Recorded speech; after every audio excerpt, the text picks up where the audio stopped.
Sister. Tonight, we are going to talk about the Give.Love.Xavier Virtual Fest. But of course, in true Hey Sister fashion, I have to start off by saying, hey, sister, how you doing? Hey, sister, I'm doing well. It's another manic Monday, even though we're all working from home or furloughed or whatever our current situation might be. There's usually a lot still going on. But blessed and highly favored nonetheless. How are you, sister?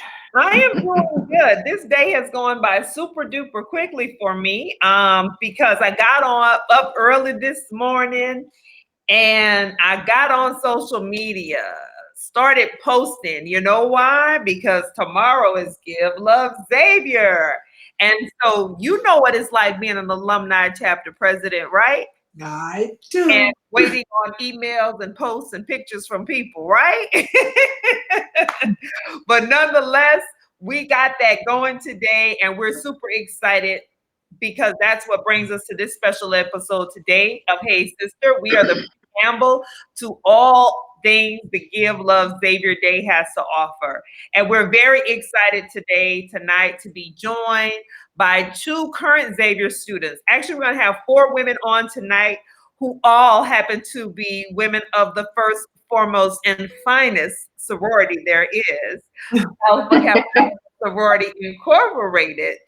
Like us, our sorors are all women of excellence and women of substance and women who believe in service to all mankind. And that's what Give.Love.Xavier is all about. It's about serving. It's about giving back. And it's about, living up to the proverb of the tenet of to whom much is given, much is required, right? Mm-hmm. And so I am so very thrilled to have all of these women join us this evening. And we're going to start with 2 current Xavier students who also are sisters. You don't have to, blink and check it. They are twins, So Miss Morgan and Jordyn Jackson are joining us this evening. And so let's welcome them to Hey Sister. Hello. So ladies, how are you doing? We're fine. We're doing well. All right. Well, very good. We are very excited to have you on tonight. Each of you tell us a little bit about who you are. So, your major and where you are in your matriculation. Well, my name is Morgan Jackson, everyone. I am a senior mass communication major at Xavier, creative writing minor, and strategic communication concentration.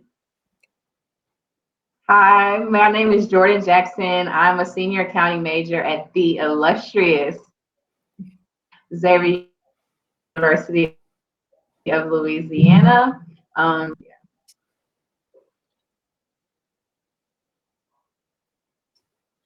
Okay. So I think I missed some of that. Did it fade out on you too, sister? A little bit, but I think we got the gist of it. These 2 young ladies are proudly seniors at Xavier University of Louisiana. Yes, and they hail from the city of Houston, the state of Texas. But we want to first ask you all about your Xavier story. So why Xavier and how did you get there?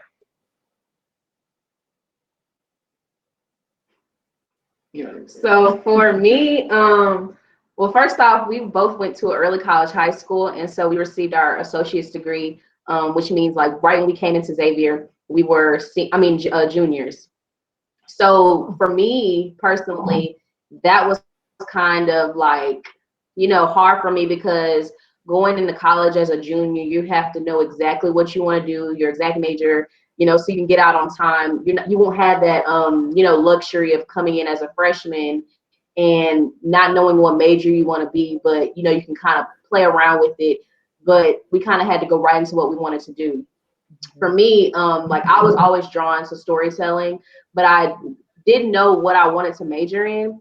So my mom, she was a mass communication major, and she kind of told me like what she did, and she was the radio personality on her campus, Grambling University. So she was like, okay, this will be great. At the time, I wanted to be a attorney, but you know that changed quickly. So I went into Xavier as a mass communication major and absolutely fell in love with it. You know, I don't even honestly remember applying to Xavier, but you know, something was just, you know, both us in our spirit that Xavier is the right place for you, because I want us to go to Hampton really bad, but you know, that's not where, you know, God saw us. He saw us to go to Xavier. So we ended up going to Xavier. We never took a visit to Xavier. We just showed up at orientation, and it was home for us automatically. So I absolutely fell in love with the mass communication department.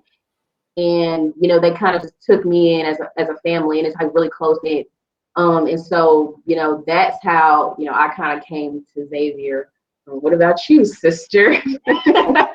Okay, so yeah, like she said, we both came out of high school with our associate's degree, so we had to, you know, really figure out what we wanted to do. And at the time, we both really wanted to be attorneys. And, you know, we started doing our research, and I was like, okay, maybe we'll major in political science. And then my senior year, I took a computer science class. So I was like, okay, maybe I'll double major in that. I know it has nothing to do with each other, but I was like, okay, I'm gonna do that. So then we started doing our research, and I was like, you know, we have a lot of qualities, you know, for an attorney, but it was just like, it wasn't really what we wanted to do. And my whole life, I said, like, I wanted to be a lawyer. And I think it's because it sounded good, you know? Mm-hmm. Mm-hmm. But I was just like, yeah, I really wanted to be a lawyer. So, you know, at the time, of course, I really wanted to go to Howard or Hampton. Like, those are my two like top schools, you know, and I had never really heard anything about Xavier. But then, like she said, I don't even remember applying. I think she applied, and then she just told me to apply, and I applied, and I was like, okay, whatever, I'm not going there. And then, but once we, like she said, like in our spirits, it's just like, it just wasn't right for us to go to any of those schools. And on top of that, Xavier gave us the most scholarship money. So I'm trying to go where the money is also. So we just, you know, attended Xavier, and it felt like home. And once I got to Xavier, I still didn't know what I wanted to major in. And then I went to the business department, and I talked to the division head, Dr. Riggs. He gave me a lot of like insight on accounting. And, you know, from there, after I took my first accounting class, I just fell in love with it. And Xavier has a great division of business. And I know Xavier is you know, predominantly a science-based school. So that's what we hear a lot about from Xavier. And they do that very well and excellence. But Xavier has a great division of business. And they really prepare, you know, the next Black business leaders. And I'm proud to say that will be a product of the division of business. So that's my Xavier story. Awesome. Well, yes, you are a proud product of that division of business. And you tell us about the internship that you probably won't be able to start because of coronavirus, but you still got that internship. So tell us a little bit about that. Yeah, so I'm a part of an organization called Inroads, and so they help minority students secure internships in corporate America and with, you know, big companies. So I went through this organization. They just so much about like professional Are you having some development, how to succeed in the internships that will come back with the about personality types and how to just mention. Yeah, so we missed a little bit of that because your network connection was kind of bobbing and weaving on us. But tell us where's your internship? I was able to get my internship is with PricewaterhouseCoopers, accounting firm. And so last summer I did my first internship with them, and it was really great. I really loved it. I really felt like I was a great fit with the company. And so I got a return offer, and this year it's an audit, but of course, because of COVID-19, instead of having like the 3-month or 2.5-month internship experience, it was shortened to 2 weeks virtual. And of course, at first I was upset about it, but I'm still grateful to even have some type of offer and still continue with the company, because a lot of companies canceled their internships, completely. So students are left without anything. So I'm still grateful to have that. And they also automatically gave me a return offer for next year. So I was able to have some type of experience. Okay. And can you say the name of the company? The connection was a little choppy there, so we missed some of that. PricewaterhouseCoopers. Yes. So that matters, especially when sister, do you have a question about their Xavier story before we go on to the next topic?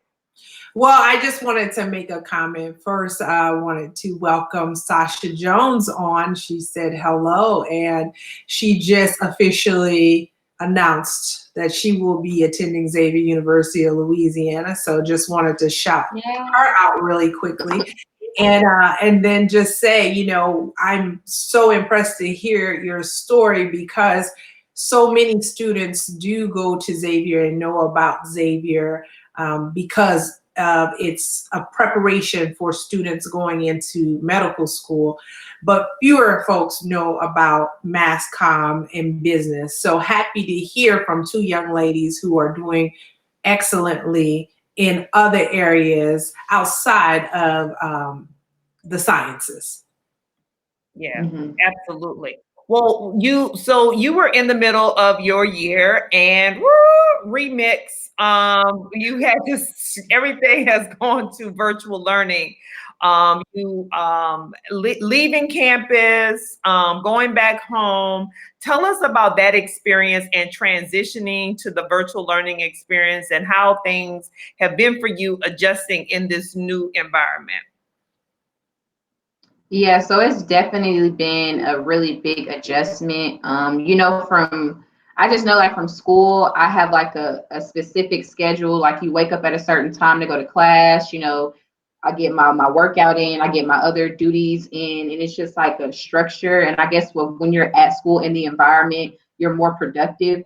But when I transferring to home, it's like, okay, now I got to force myself to get up. I have to still, show up to classes online, virtually, still trying to get those assignments done, because at home, you're like homebodies and you just want to relax, and you feel like you're not in that school mode anymore. So you still have to like set up a schedule and be like, okay, I have to get this done. I have to get this done, still study, this week is finals week. So we still have to get that done. We still have to get these grades out, although, we still have the situation going on in the world. So it's like life doesn't stop, and you still have to just make that adjustment. And honestly, I think it's a good thing, because it's showing us as young adults how you have to quickly make an adjustment. Things may happen in the workplace where you may get sick, you may have kids that are sick, you may have a family member that's sick, or you just have different adjustments you have to make in life. So you just have to know how to move quick, fast, in a hurry, not complain, but still just get the job done. So. Okay. What about for you, Morgan? So for me, the adjustment I've adjusted now, but like in the beginning, it was just like a lot of just things going on. As a mass comm student, everything is like hands-on. You got the camera equipment, you got your editing software, and now that I'm at home, I don't have access to those same things. So now I have to like shoot things on my phone and create a scene here in my house. And you don't have those same props as you would in a TV studio, and doing things like that. And I have to edit on my phone as well. So it's just kind of been like a transition. Then in New Orleans, I was working on a documentary on in Gertown, New Orleans, and that kind of had to come to a halt, and we just had to kind of work with the footage that we already had, and still trying to get pictures to make up for the footage that we didn't get. Do virtual interviews. So it's just like, it's been a lot, but it's easy to quit and it's easy to give up, but through this time you still have to like persevere and get through it, because when you get through it, you're going to look back and be like, okay, I got through it, now I can take on anything else. So yeah. Well, I'm not sure if this is mom, but it may be mom. Is that mom's comment? Yes. She said it's been awesome for Morgan and Jordyn as they lead with grace and God's favor. That is awesome. That's fantastic. And then another comment here, so proud of how you both have been able to adjust. And so kudos to you for adjusting. And I sister, they dropped some gems right there about life lessons that you have to learn as you transition into the corporate world, right? Yeah, I was going to actually ask one quick question. I'm going to start with Morgan because she mentioned being a storyteller and just alluded to her a documentary. I too have a passion for storytelling, and but I come from an engineering background. But I would like to hear, you know, before we transition, how do you all feel like this experience has shaped or will shape the story of your life? That's a good question. How would this story shape? Wait, what was it again? Say again. This time period, right? Because you guys are rising seniors, so you're not graduating seniors right now, so you don't have that piece of the impact, but you obviously are very impacted. Like you said, you had to adjust to a virtual learning schedule. You're back at home, things like that. So just how do you feel like if you could just some key words or what have you, how do you feel like this experience is shaping the story of your life? Well, I think it's definitely building my grit, and it's also you know, helping me to become a better storyteller. Because in this time, you know, you watch the news, you see everybody at home, you know, you see them have their equipment set up. So now it's like when we get into the future of storytelling, it's gonna be okay. Well, we're gonna have this access to do these things at home, and it's gonna, you know, make you more versatile in the way you tell your stories. Because you know, you might be so people, you know, back in the day or had a certain way they told stories. But now we have with technology, it's becoming like different ways where we can tell stories. So I think that it will just make me more versatile in how, you know, I do what I do. Nice. Fantastic. Well, but we have one last question for you all before we transition, and that's about your future plans. Like, what's next for you?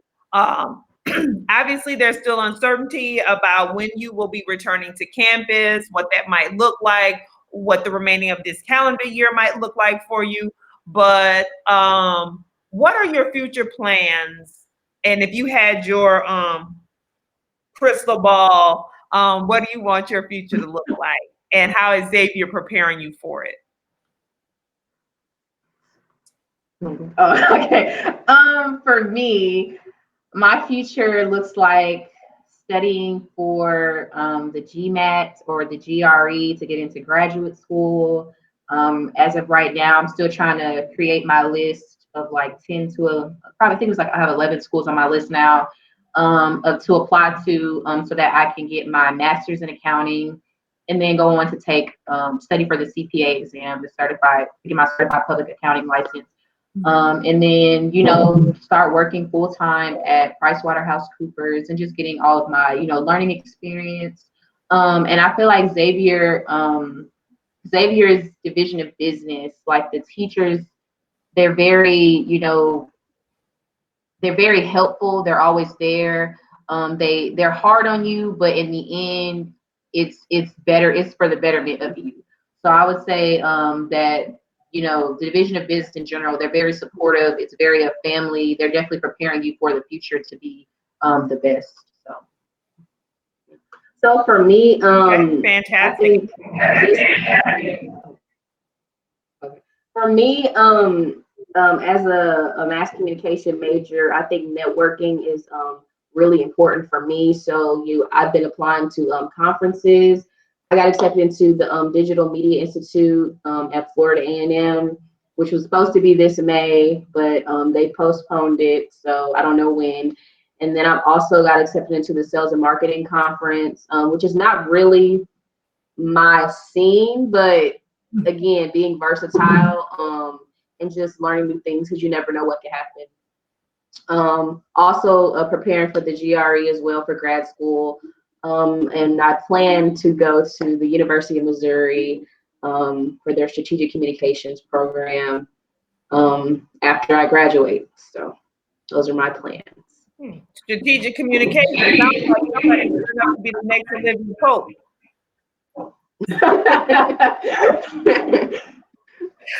Well, ladies, I want to thank you so much for joining us today. And the reason why we had these ladies a part of the episode today is because they are the reason why we give. And so kudos to both of you for demonstrating the grit, for growing your muscle of flexibility and resiliency. You are going to be phenomenal leaders, and we look forward to being able to support you along your journey. So we're going to drop you out of the broadcast right now. Stay in the broadcast studio so you can come back at the end for some closing remarks. And we're going to bring on our team from Alumni Relations Office, and that is our Vice President of Alumni Relations, Ms. Kimberly Reese, as well as Director for Annual Giving, Ms. Lacrecia Jones. Hey, ladies, how y'all doing? Hello, how are you? Hi. Hey, we're so excited to have you. Like I said, I'm loving this because this is all AKAs today. Hey, absolutely loving it. And so we want to ask you first about tell us about the origin of Give.Love.Xavier. So why did this even start in the first place? So the origin, it started in 2013. I had been at Xavier for only a couple of months. And I was reading a magazine that Columbia University had a giving day. And I noticed that they had millions of dollars. And so I talked to Kim about it, and she was like, let's try it. So it's funny because nobody on campus really got it, and they didn't understand it. And I just remember Dr. Francis, he kept mixing up the words, saying, oh yeah, the love fest, the love, give Xavier, the love Xavier, and so we thought initially that we would raise $50,000. Our first year, we raised $150,000.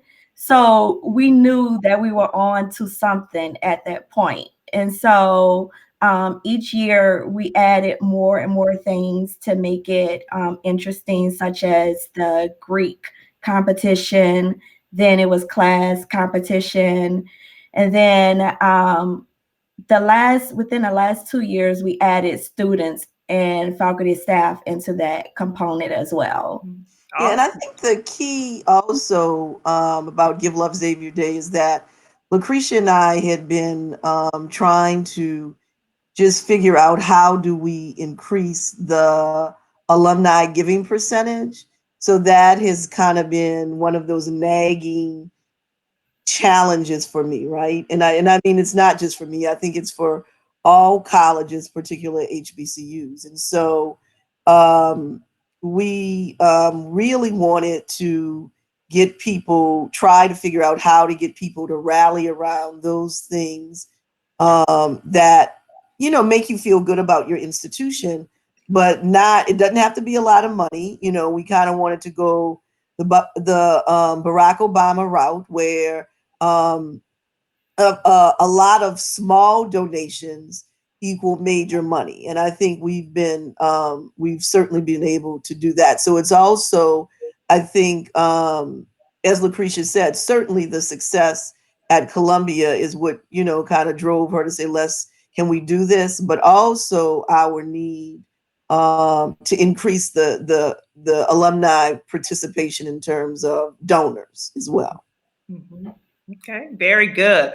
Well, we just heard from Morgan and Jordyn, who are great ambassadors about why we should give. But I want to hear from you all to tell us about why we should give, and not just those of us who are alums, but those of us who are like my sister, is a fellow HBCU alum who's sitting here.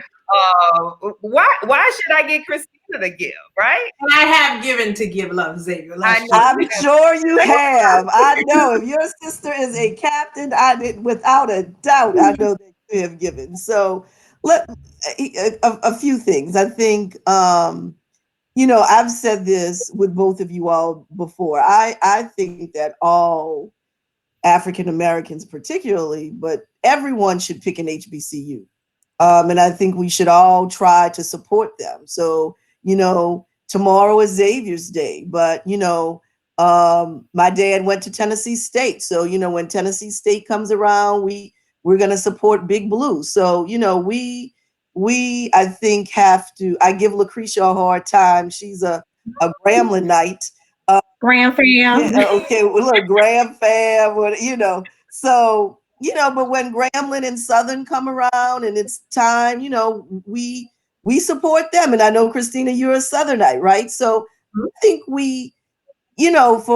particularly for Black families, look, if you have generations that have gone to college, probably more than half of those people are products of HBCUs, because the sheer reality is, up until the late 60s, we could not go anywhere else. So if you come from a college educated family, they're products of HBCUs, but more so, if you had a Black teacher, a Black attorney, Black doctor, they came from an HBCU. I mean that, and so we should certainly, at some point, I think certainly that we all should give homage to the HBCU legacy, but not only with lip service. We know that it costs to educate students, and even today, HBCUs proportionally are educating more first generation African American students. We are still heavily, when you talk to students, most of our students are still those first time generation students. And so we know that they may need a little bit more help than, say, someone who is coming from a family of two college educated parents. But I think I will say, in this time, this day and age that we're in, we did get a lot of questions about, we did push Give.Love.Xavier Day back, but we received a lot of questions about why go on with it, why have it in April. And I think we decided to do that because we know that giving is a sacrifice. And so we're asking, in the midst of this pandemic that we're experiencing, for people to sacrifice. I think we have seen so many of our students had to go home unexpectedly. So that was an unexpected cost. They had to get storage unexpectedly. That was a cost that wasn't budgeted for. And then we know that we have many parents or guardians that are helping these students that may be furloughed, underemployed, whatever the situation may be. I mean, we still pull a large number of our students from the Metro New Orleans area, which we know is driven by hospitality. And so, you have a parent, and the reality is, if you have parents who are working in the restaurant industry as waiters here, could make $50,000, $75,000. It could be a very middle class livings, but the waiters and waitresses are out of jobs now. I mean, if your family was a small business owner, you probably had a middle of the road life. We know that small business owners are really taking a large hit. And so we know, I will say that we know that today is going to be a sacrifice for many Xavierites, but we think that our students and our future is worth the sacrifice. And so we want to make sure we have international students who were not able to get home. We have students who have needed help just in terms of internet and bandwidth. You go home and you're sharing the internet now. You may have had the 1999 plan and you sharing the internet with 8 different people in your house. That's an issue. I had a teacher at my daughter's class say, I have to postpone the Zoom because I have too many people on the internet at my house. So, we are wanting to make sure that our students in the space, in whatever space and place that they're in, have the resources to graduate, because we know this is a moment in time. And we don't want them to drop out, not complete because of this moment in time. So listen, it's going to be a sacrifice for me. It's going to be a sacrifice for many. But, I'm kind of committed to making that for our future. Absolutely. I don't know. You want to expound on that? We got some comments here. I got to bring up on the screen. So one we got from Nisi Dunn said, "I got my first Kimberly Reese robocall today. I'm going to meme her." So if you have not received your call yet from Kimberly Reese, it's coming. And we know what the memes they look like. Hopefully they'll be as humorous as the Teddy Riley memes came out of. Yes, please look. Please do. I said, someone asked, they said, "Kim, are you gonna do the memes?" And not the memes, the robocalls. And I told Lacrecia, I said, listen, we trying to take a little bit more serious tone with Give.Love.Xavier Day, but I'm like, what's Give.Love.Xavier Day without a few robocalls? So I'm like, we gonna robocall it up for 2 days. I'll take all the memes they can do. The robocalls give me life. So. All right. We got everyone here from Chiquita Holmes, who is our National Alumni Association second vice president, said everyone should give to an HBCU. This question here, let's see, kudos to speakers for working through all of the challenges. My daughters are working through it as well at their school. And I think this is a question for Morgan and Jordyn. So y'all get ready to come back with the answer for this. Any thoughts or recommendations on how to handle the diminished availability of part-time jobs that inevitably helped fund the education? And I think that's part of why we're doing what we're doing right now with Give.Love.Xavier, because we have to stand in the gap for many of those students who are affected, who went to school as well as worked. I was one of those students. I had a part-time job while I worked, attended Xavier from my sophomore year through graduation and beyond. And if I was in that retail job that I had while I was in college at this time, if I was that student on campus now, I wouldn't be able to pay my rent. I wouldn't be able to buy groceries. All those things that part-time job afforded me. I would have needed someone to stand in the gap for me. And so that's what we're here to do, is to stand in the gap for those students. And Dimitri, if I can say quickly, Randall and I, who's the National Alumni Association president, we sent out a joint letter.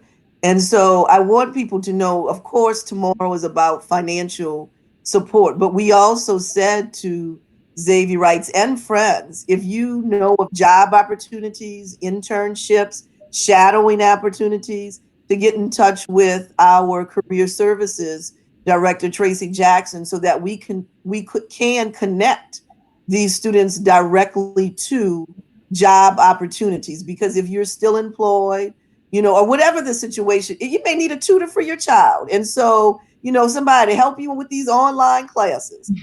So maybe you can, offer a student a small stipend. So I think there are many ways that we can be creative about that. Yes, I'm typing that into the chat here. Internships. Boom. There we go. All right. Let's see. Sister. Yes. What question do you have? I got more comments here. I'm going to pull those up here. What question do you have? My first question, you mentioned that you all had to move Give.Love.Xavier Day. So is Give.Love.Xavier Day typically the same day every year so that alum know exactly when they're expected to give? Or is it something that shifts based on events outside of COVID sort of events? Like what's the typical frequency for Give.Love.Xavier Day? So originally we started Give Love in June, which was to basically fill in the gap for, because our fiscal year ends June 30th. And And so it basically helped us get over that hump or fill in any gaps that may have basically need to be filled. Then I want to say like 2 years ago, we moved it to April to incorporate faculty, staff, and students. And so when we moved it to April, it was the first Tuesday of the month. So it's always on a Tuesday. So the date changes every year just because of, the calendar. Right, but I think we had switched it to, what was it, the second? It was the second Tuesday in April. Yeah, the second. So it ended up switching back to the second Tuesday because looking at New Orleans calendar, we had to change some things around. So for example, festival season coming up, and then there were suggestions, oh, we should do it in February, but we don't know when Mardi Gras is gonna fall. So then, we just felt like April was the safe month, but early on, before we get too far into all of the events that happen around the city.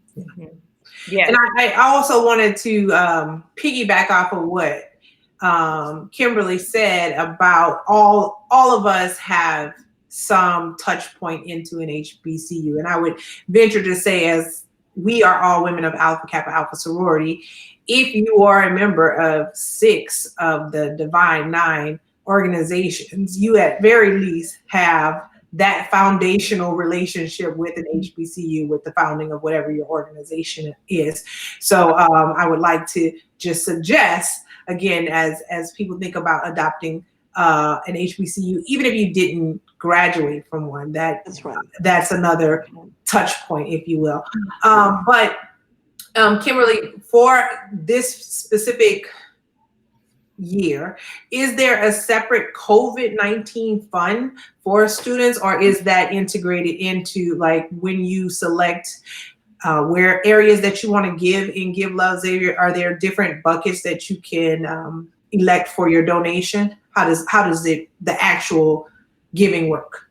Right. So this year, all of the monies raised during Give.Love.Xavier Day will go to benefit COVID-19 expenses at the university.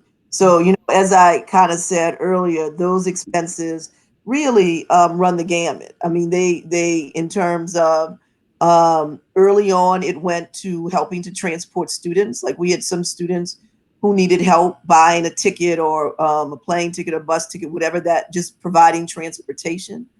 Now we are just trying to maintain that virtual classroom, making sure students have access to the internet, making sure they have computers.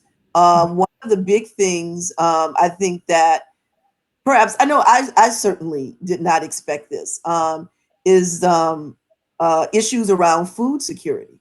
So one of the things that Xavier has done, and I personally don't think they've we've received enough credit, is kept the dining hall open. So if you are a enrolled student at Xavier University, you can eat in the dining hall.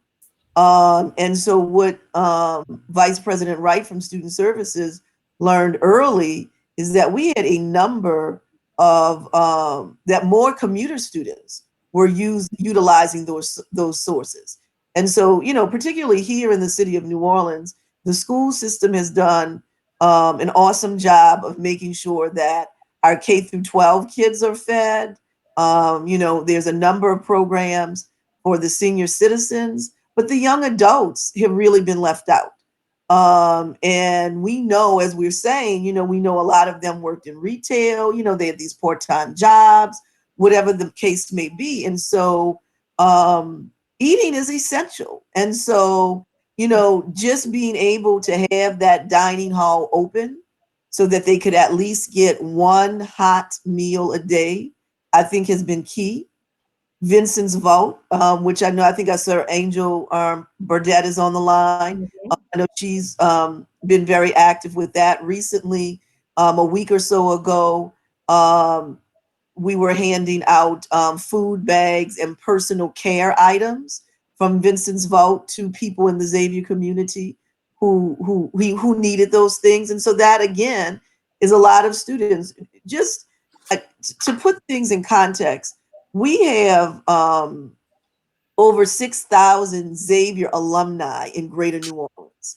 And so that just gives you a sense of perhaps how many students we would have now in that area. I mean, we have really, we've broadened our footprint in terms of how we recruit nationwide, but New Orleans and Louisiana is still our stronghold. Mhm. So, so being able to offer those students a service, I think, was key in making sure that these monies go to COVID-19. And we do have students from out of town who are calling into student services saying, hey, here's my needs, here's what I'm struggling with, and getting them some direct payment to help them with whatever their struggles may be. And so again, we want to take care of the students that we have, but we also are preparing for the students that we are expecting in the fall. And we know that there are going to be things such as we're going to have to sanitize the campus more often. And in preparation for these students, that's an extra cost. We need to make sure our students all have masks, our faculty and staff. That's an extra cost. We probably will not be able to have the residence halls as populated. So maybe it's every other room. You have to figure out the shared bathroom space. Does that exist? So those are all expenses that we are anticipating and that we have to get ready for. But we're also supporting our students who are all over the country now with many of their requests, whether those are food, computer, internet, whatever those requests, may be. Okay. Oh, that's heavy. So over here in my watch party, we have Mr. Donald Naylor. So he's on my watch party here. He said, how do I give love Xavier? What's the website? And specifically, how do I give to Team Phi Beta Sigma? So Lacrecia, I'm going to throw that question to you. But I'm going to say, we need you to give to the Alpha Kappa Alpha Epsilon Tau Fund, Class of 95 Fund, and I'm also fundraising for Central Florida alumni. That's right. I've already given to 2 different pages today, and I got more to go. So, Christian, tell us the website. You can actually go on the university's main webpage, which is xula.edu, and it will lead you straight to our giving page for Give Love Xavier Day. And you can see all the captains, including the Sigmas as well, Donald.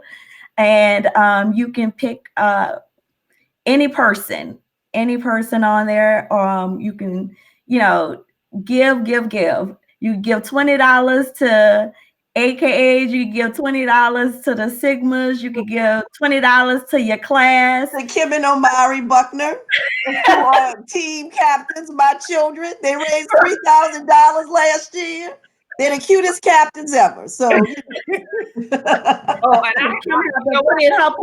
have a picture of them that I'm gonna send you. Okay. That you can for their plug. I got you. Okay. All right. We have a question here. It says, since we are a UNCF school, are we receiving any donations from them? I know that they are also collecting COVID-19 donations. Was trying to decide where to give. So yes, we will be receiving funds from UNCF. UNCF is, we're talking about lifelines, right? So we'll keep the theme going. UNCF is certainly a lifeline to its member institutions. We receive hundreds of thousands of dollars from UNCF every year. Now, of course, we would say to our alumni, our choice is that you give to the school directly, because give to the institution directly, we can count you in our alumni giving percentages. So, I'm sure like many other families, we begin the year, we look at the pool of money that we're going to give to charitable causes. I support UNCF as well. but I also support Xavier directly because I want to be counted in the Xavier alumni numbers. So we will, listen, we are rooting hard for UNCF because UNCF has been good to Xavier, but we're going to hope that our alumni give directly to us tomorrow. Yes, yes.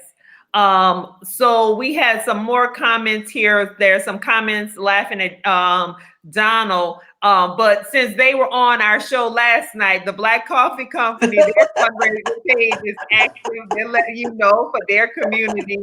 We're so excited about what they're doing. And Dr. Jamie Hardy says there are logistical details to work through to ensure a safe environment for students when campus reopens. That's why it's so important that we give. There, like she said, from the logistical, Kim talked about the masks, the environmental cleaning, that the frequency of that is going to have to increase. Just ensuring, like, again, we talked about the rooming situation, and Christina was on a call with the Southern National alumni, and they were talking about, housing in the camp. There's Xavier students who were staying at SUNO. That's right, absolutely. And those in that housing, and right. they're adjusting and dealing with too, right? So we are. What it reinforces really is that we're all in this together. And that's why we all must give and support one another. And so, Lacrecia, tell folks, so I started getting these, all of the posts, and I'm like, tomorrow gonna be a busy day. That's right. We don't stop because we're not in the office. We gotta keep the party going. The party don't stop. That's right. So we have a ton of events. And I want to thank all the chapters for organizing their events as well. Shout out to you, the Florida chapter, DMV, Houston. Who else? Did I miss anybody? Houston and Dallas are doing a joint. Houston and Dallas. I think Atlanta has something happening. Yeah, that's right. New York has something. New York. That's right. Yeah. So I want to thank all the chapters that came on board to do all your virtual events. It's going to be really exciting tomorrow. So we're going to start the morning off with everyone's favorite, Sister Jean Marie Craig. She's going to do a workout. So hold on, let me just explain to my sister, because I shared it in my story. So Sister Jean Marie Craig taught me aerobics. And then, because, I'm coming up on my 25th anniversary, right? My 25th reunion year is this year. So you back that up, because I took that class like my sophomore year. So she taught me aerobics then. And she probably was in her 60s at that point. That's right. That's right. Sister Jean Marie is 80. She's 86. Well, she'll be 86 May 16th. There you go. Look at that. And she's still teaching aerobics. So yeah, we ain't got no excuse about getting up. Listen, I've definitely been getting my exercise, but I believe wasn't there a story done on her or something? Yes. She was featured on something. Yes, I remember. Yes, and that was a few years ago. But if Sister Jean Marie getting up in the morning and exercise, guess what, y'all? Everybody within the sound and the reach of this broadcast, you need to get on up in the morning and do that aerobics workout with her. So, but let me go back. So after this show, we will have the virtual fashion show, which is hosted by Dr. LeVar Walker and Dr. Jared Manning. Yeah. We taped this Friday, and you guys, it's hilarious. So we had people submit according to the 3 categories. And where can we find that? It will be posted on Facebook, Instagram, and Twitter. So that is going to be posted on the Xavier alumni page? Yes, it's the XU LA alumni on all of the social media platforms. All right, so perfect. Look out for that. That's supposed to be happening at 8. And so there'll be basically reviewing the outfits from the 3 different categories that were assigned, which were Easter 2020 release. Then we have commuter work realness. And then the last one was give us free. What outfit you gonna wear on the first day of when the stay-at-home mandate is lifted? So this is gonna be pretty fun. Tomorrow, as I said, we have Sister Jean Marie Craig at 10 a.m. And then we're gonna close it down with Manny Fresh. He's gonna be DJing for us, helping us raise some money, giving us our last little oomph, because we kind of slow down after a certain time. So this will be our push at 9 p.m. Manny Fresh Instagram. So be sure to check that out as well and come and party with us as well as donate. And that will be on his Instagram?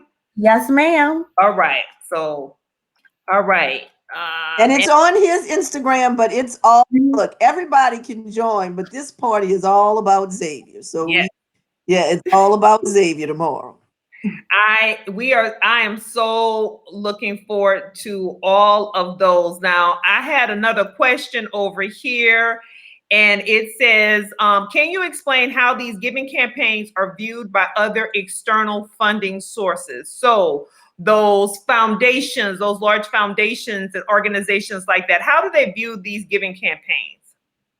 Well, I think, like anything, they want to see people giving. And so there are just a few, not many, who are supporting, who do give grants to support challenge grants that some institutions, we do them with Give Love, with any given day. If you give on Give Love's giving on Give Love Xavier Day, and you work for a matching a company that has matching gifts, you can still get your matching gift. So I think it's all how you pen it, how you promote it. We've had Liberty Bank as a sponsor before, so we've had corporations and foundations that have come in and supported Xavier in the past. I think they enjoy seeing alumni and friends kind of rally behind an institution, and I honestly think anytime they can see someone supporting an institution that they believe in enough to support, that it works in our benefit. But we've had both corporation and foundation support in the past, and hopefully next year we will as well. Okay. And then I had in the watch party, Dr. Angel Bettis said that I would like to challenge all of my physician alumni to match me in giving a minimum of $1,000. Oh, we'll take that on. All right, Angel. Yes, the challenge has been laid down. So I forgot to also mention that we didn't necessarily do any challenge gifts, but we are recognizing people that donate $1,000 or more as our lifesavers. Mm-hmm. So they also are part of the lifeline for our students. So Angel, look out for your name on that lifesaver list. Mm-hmm. Now, let me ask you about that. Does it have to be 1,000 lump sum? But because some of us are given to all of these different categories, right? So, or is it cumulative? If you want to break it up, we'll take it. Okay. Yeah, no, because like Demetria is breaking it up in different organizations. So yes, long as it's cumulative in terms of Give Love Xavier. Yes, absolutely. Mm-hmm. Absolutely. All right. Sister, do you have any closing comment or remark? Well, the one comment that I had is that my national alumni president, Ms. Lacrecia Thomas, was on, and she told me to tell Lacrecia hello. So I wanted to that.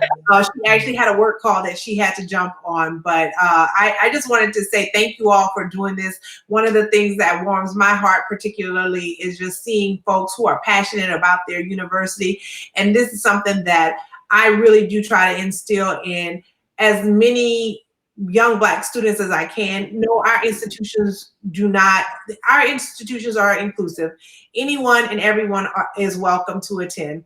But when it comes to being a young Black man or woman, I strongly encourage students to have an HBCU experience, at least at one point in their lives. So to hear the passion, the joy, the excitement from folks that I know who are actually also giving back and not just talking about it and not doing anything about it, it's awesome. So thank you for joining us today to talk about Give.Love.Xavier. As I always tell Kim, I tell her HBCUs, students, I tell students, why go somewhere where you're tolerated? Go somewhere where you could be celebrated. Yes, that's right. Absolutely. So, absolutely. And I would like to do just a shout out to early on when we were soliciting challenge grants. I want to just say that Melba Fortune Martinez, the estate of Melba Fortune Martinez, put up $50,000 challenge grant to all alumni. And so this is also just a reminder that even once you pass away, once your physical life is over, you can still bless an HBCU. So this was through her estate plan, which equaled almost $300,000. And that went to Xavier. And the portion of that, $50,000, her family thought that she would have gotten a kick out of encouraging other alumni to give. And so they put up $50,000 towards Give.Love.Xavier Day. That is phenomenal. Well, folks, we are about to wrap up and sign off so you can get ready for the fashion show to end all fashion shows. We're gonna get closing remarks for everyone before we sign off for this special Give.Love.Xavier episode. So Kim, what would you like to share with the folks in closing? I would just like to say, let's support Xavier. We support it for different reasons: lifelong friendships, great education, because New Orleans, as we call New Orleans our home or our second home, many different reasons. So let's just come out in numbers, bring a friend, bring several friends, and let's support these students. They need our help. Absolutely. And I'm also going to say, get those matching dollars. Lacrecia, what would you like to say in closing as we wrap up? I would like to say that please give. Any little bit counts. All donations count. And it's not necessarily about how much you can give, is what you can give. And, a little goes a long way. All right. Thank you so much. And then Morgan and Jordyn, what do you have to say in closing? I say thank you for having us on Hey Sister. This was great. We really like the fact that we were able to, represent our majors, represent our institution, and we just really, really, really thank the whole Give.Love.Xavier Fund. You guys don't know how much it actually really helps students, and we're here to showcase the actual impact that you guys are having on us. So we just thank you guys so much for giving.